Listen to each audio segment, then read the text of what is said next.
Welcome to Solvetic, your channel to always learn technology easily. Below in the description, you will find useful links we used in this video.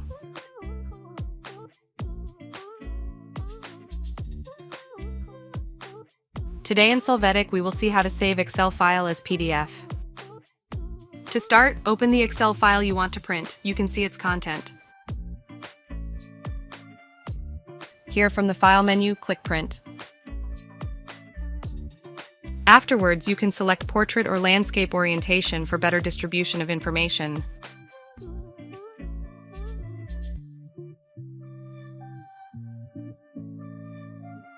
After this, in the printer, select the option Microsoft Print to PDF.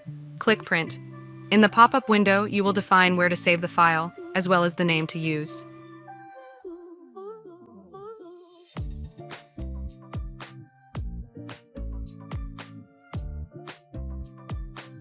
Finally, you can open this Excel file, which is in PDF format, to see its details.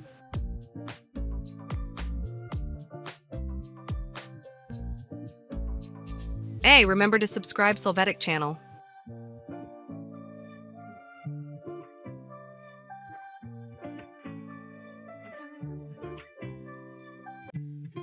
We hope it has been helpful for you. Here are links to watch more videos of your interest and subscribe to the Solvetic channel. Thank you.